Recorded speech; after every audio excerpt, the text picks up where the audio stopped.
Amelia Gorman lives in Eureka, where she explores the world with her dogs and foster dogs. Find her fiction in Night Script and Cellar Door. Find her poetry in Vastarian, Penumbric, and Strange Horizons. Her chapbook is available from Interstellar Flight Press. Amelia, over to you. Okay, I'm going to be reading from a story called Giant Killer. It is a conversation between Paul Bunyan and Jack the Giant Killer of fairy tale fame. I think I'll have just enough time to get through each of their opening statements. Call me Paul, the ever-growing, Paul, the unslowing glacier of a man who has been known to scrape his forehead on the stars. Paul, who must but whisper and it rustles the dusty fields of Mars, Neptune, Pluto, and beyond. Have you ever licked the aurora and had it frozen for a second on your tongue? I have. I grew up on the plains of Minnesota, and up and up and up some more, until the plains of Minnesota receded like a distant shore. Birches turned to twigs while my bones competed with each other. The clouds slowly smothered the ground. Still I got taller and taller every day, pissing new rivers into being. This could all be hyperbole. Maybe I was 7, maybe 10 feet tall, but all growth is a kind of horror, as your self expands inside you. It's hard enough to watch where a dozen of your past selves died, marked and notched on a wooden door. That's the kind of growth a family can handle. But no door was built to hold a man like me as I burst older out of the child I once was. Imagine the thickest boil you can, swelling with the richest gout. Imagine bones creaking and shouting, skin shrieking in protest of growth. I downed a cow every morning and still mowed grass with my jaws, demanding every slim calorie within my reach.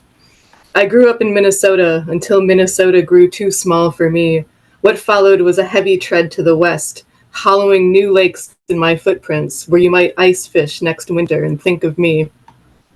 I rode a monstrous sawhorse across the Great Plains to where a bigger horizon lay, and I grew taller every day, and taller and taller. I dragged nothing but a bindle and my axe in my wake, plowing furrows and digging canyons. To see the ocean cresting over the ridge was to behold a home.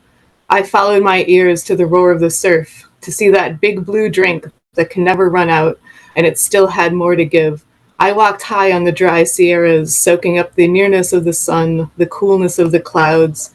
I brushed my hands against the fringed tops of sequoias and let them tickle my palms. Yes, to come to the ocean was to come home.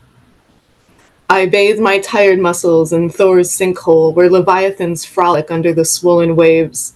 You've never seen huge until you've watched the slick things that only live where there is no air to weigh them down. I befriended a young calf of a blue whale, named her Kind, and we chased eels and stranger things. But I still grew lonely, because all I do is grow, and what is a home without a family? I wasn't complete until I stumbled on the loggers hauling their skid camp through fields of lumber. They weren't horrified, they were delighted of me. They found me a canvas tent as big as a field, and I built bridges over rivers to the sea. We boiled cauldrons of soup and roasted whole elk on spits. This was it. This was all I needed. My name is Jack the Giant Killer, from a long line of giant killers. They stood tall on each other's shoulders to topple even the tallest tyrants. They hacked at wide ankles with axes, shouting timber all the while. They staked down feet and knifed tendons while tenderly raising a generation to take on the job after. That's me. A family tree painted on the parlor wall ties us back to the killers of Gog Magog and Blunderbore. We seeded ourselves all over the world, both old and new, and grew like angry thistles, wild and willful for blood. Like my mother, who killed giants so fast she ran into herself as she was coming home to bed. Margaret the Giant Killer, though I called her Ma, was the hero who poisoned the bay, bringing death to Bress and Brammert. She harvested hemlock for weeks before she had enough to fill the basin. Fish wouldn't swim there for years. Children swim there now, and in the meantime, my mother killed and killed and killed. She killed Corb and Branch. She killed the hurdy-gurdy family that flattened villages. Children live there now. Ma raised me in a creaky little house, or more to the point, I raised myself, as she was so often gone a-killing that even her bedbugs starved. I'm short in stature, but I'll be short with you. I've got no time unless it's for killing. That's what her pocket watch says, the one she gave me before she set out on her last adventure. You know the heap where the poppies make a trail in the meadow? That's my pit trap. And the rotten bodies of Dinos and Dipros are what make the flowers bloom. I'm thinking of growing beans there.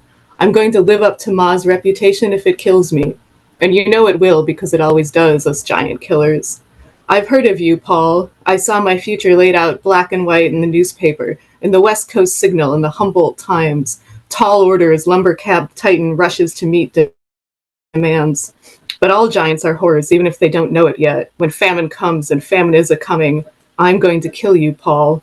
So here am I, Jack of the woods, Jack of the wet wood, the waterlogged stump, the damp dew, Jack of the working world. I hide in the branches where a woodpecker pecks like a pile driver. The sun's in my eyes, seizing me in its hot grip. I pull back on my crossbow, the one from my uncle's mother. Huge limbs are in my sight, like a tiger among the trunks. Your stripes are your skin, presented before me on a platter of hunt. And crashing through the canopy goes you, Paul, goes you. You bull. These are living things, precious as china in a tea palace in France. While I scamper up my tree like a nimble squirrel, you lumber without a care. You leave waste in your squashing tracks. Here a beaver dam, there a beehive. When I was a baby boy, I put a nail in a tree. The tree didn't do so well. It stopped growing, grayed, and died. Copper is a killer, so I shoot you full of spikes, Paul. You monster, you're gross for the nimble thing you are, but you're still nailed by my copper shot. Girdled and gaping, you'll be thirsty and hungry forevermore. I'm going to stop there for now and point out that for a giveaway, I'm giving away a copy of my poetry book, Field Guide to Invasive Species of Minnesota, as a print book to anywhere in the US or a PDF to anywhere internationally. So